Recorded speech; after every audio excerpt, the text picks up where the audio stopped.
Ayan na, dumating na ang ating mga stocks. O, di ba? Ready na tayong lahat. Ate Sai, lahat ba ng mga Indiano mahilig sa gata ng niyog? Kasi nakikita ko halos lahat ng pagkain nila nilalagyan nila ng coconut milk, tapos coconut oil, amoy na amoy. Assalamualaikum mga bebe. Kung di pa ninyo alam kung ano itsura ng papad o papadum sa ibang lugar ng India, eto papakita ko sa inyo kung ano itsura. Ginagawa nila tong appetizer, alam nyo yun.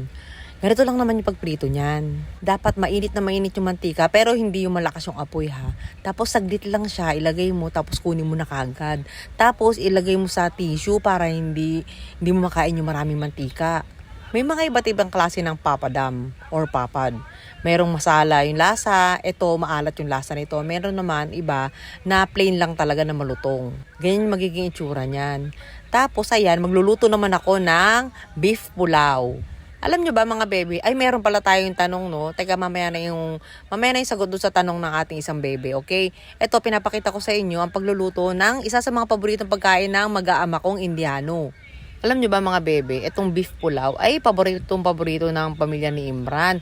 Actually, mas paborito nila to kaysa sa biryani eh. Kami din, at ako din. Kapag kasi biryani, mas masarap ang chicken biryani. Pero kapag pulao, mas masarap ang mutton o kaya yung beef. Masarap talaga to mga bebe. Minsan nga, inshallah, i-introduce ko rin to sa market. Yung after ng chicken biryani natin, kasi alam ko maraming hindi nakakaalam sa inyo ng lasa ng pulao eh. After ko magluto nito mga bebe, abangan nyo lang yung pagkain namin dalawa ni Imran, yung subuan moment na naman namin, yung kinikilabutan na yung mga ibang mga followers namin na sabi na hindi raw bagay sa amin yung magsubuan dahil matatandaan na raw kami. Ay pues, bahala kayo dyan. Kesa naman yung mga makita yung video, matatanda na, nag-aaway pa, nagsasabunutan, diba, no? Mas maganda na nagsusubuan, nagmamahalan, mas maganda na yung panoorin kasi yung mga ganyan-ganyan. Tapos yun, basta samahan nyo kami kumain mamaya ha, para makita ninyo kung gaano kami nasasarapan sa luto kong beef pulao. So yung sagot naman dun kay Bebe nating nagtatanong, sabi niya ganun lahat daw ba ng Indiano ay mahilig sa gatahan ng nyog, yung halos puro, alam nyo, yung pagkain daw na natikman niya ay lasang langis ng, ang tawag doon, langis ng nyog. Well, hindi ko naman i-deny yun, pero hindi naman lahat ng mga Indiano ay mahilig sa gata ng nyog. Katulad ng asawa ko. Kasi mostly ng mga dish ng mga taga-South Indian, ayun talaga yung mahilig sila sa gata ng nyog. Mga nyog-nyog ba. Kwento ko lang sa inyo mga bebe ha. Alam nyo, nung nandun pa kami sa Middle East ng asawa ko, may nakasama kami sa bahay, may naging housemates kami na from South Indian sila. Tapos, edi sharing kami ng kitchen. Tapos, doon pa lang sa kwarto, naamoy ko na talaga yung amoy langis. Langis ng nyog. Alam nyo, hindi naman sa maarte ako ha, pero hindi talaga ako maarte sa pagkain. Pero ewan ko ba kapag yung langis ng nyog, yung gata ng nyog na sobrang strong yung amoy ng coconut, hindi ko talaga makain. Ayun ang problema sa akin. Tapos yun nga, amoy na amoy yung langis sa buong bahay. Pumunta ako sa kusina para check ko kung ano yun. Aba nakita ko nagluluto siya ng papad gamit niya yung coconut oil na pure. Kasi ako coconut oil yung pinaluluto ko pero hindi siya nangangamoy na langis talaga. Kasi iba yung coconut cooking oil sa India. Talagang amoy na amoy talaga yung langis. Ayun, doon ko nalaman na yung mga taga-South pala, ay mahilig talaga sa ganung dish. Di ba sabi ko nga sa inyo, may nakain din ako na parang puto nila. Idli yata tawag doon, yung malilit na puto. Normally kasi, matabang yon or kaya maalat, pero hindi lasang langis na nyog. Pero, yung nagpunta kami sa may Jaipur, ewan ko kung South yun or North sa India. Pero meron kami pinuntahan nila Imran tsaka yung mama niya. Domestic flight kami sa India. Ayun, natikman ko yung ganun, hindi ko talaga makain. Pati yung mama niya, hindi naman maarte yung mama niya. Ayaw niya nagsasayang ng pagkain, pero hindi rin niya makain yun. Kaya natatawa ako. Ayan na pala mga bebe, tingnan nyo naman kung gaano ka-tender yung baka. Halal beef yan ha, yung order ko. Sa mga nakakapanood pala ng vlog namin, alam na ninyo kung sa ko in-order yung mga halal beef ko. In-order ko yan, freshly katay. Ayan, tingnan nyo naman. Ito, pinapartnera namin to ng papad, tsaka yung pickle, mango pickle. Ayan na mga bebe, diba? Mukha siyang masarap. Kakain na kami. Samahan nyo kami para sabay-sabay tayong matakam. Ay, kayo lang pala kasi kumain na kami. Bismillahirrahmanirrahim. Wow! Sorry. Video.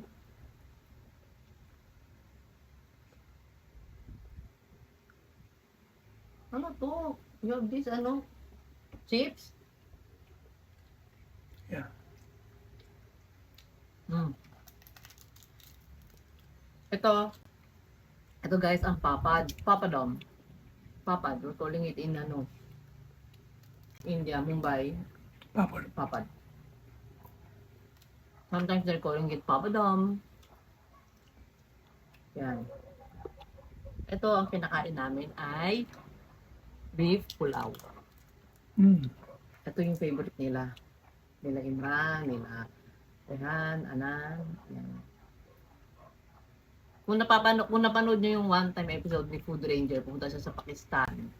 Kumain siya doon ng beef pulao. Ito yun, beef pulao. Tulog si Rehan. Kaya walang maingay. Kaya walang magulo.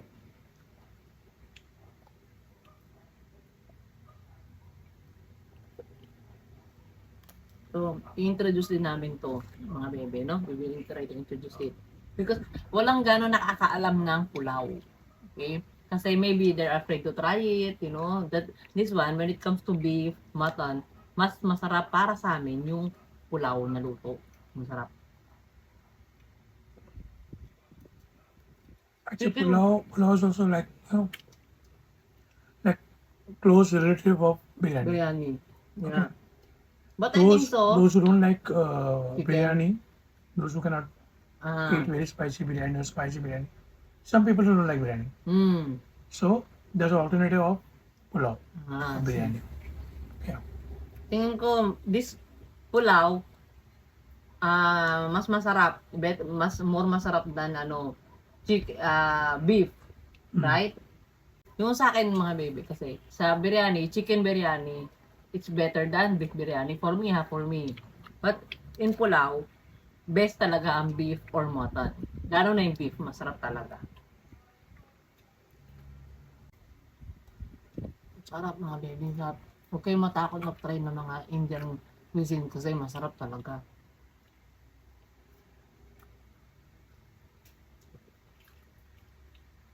No, I remember one of our followers is asking Mm. if your dishes also always have coconut.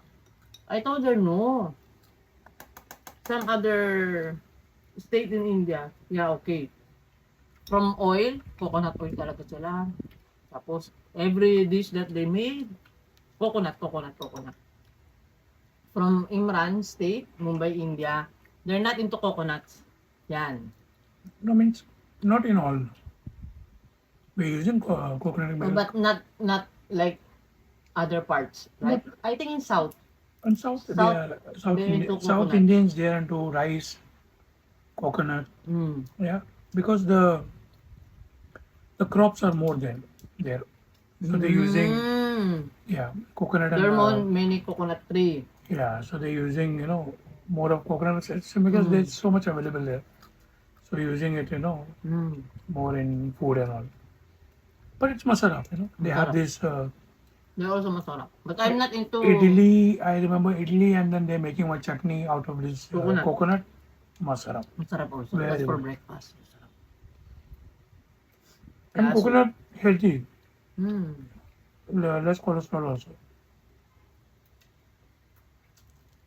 Pero yung food nila, they're using coconut but not too much. Not Mm. compared to other state in South India state. They're into coconut. Yeah. Yung coconut na sinasabi ko yung gata, mga ganyan.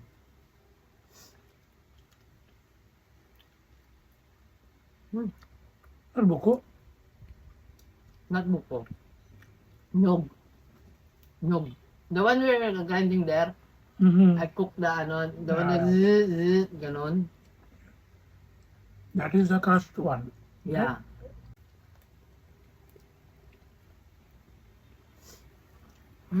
Masarap, Amy, sarap.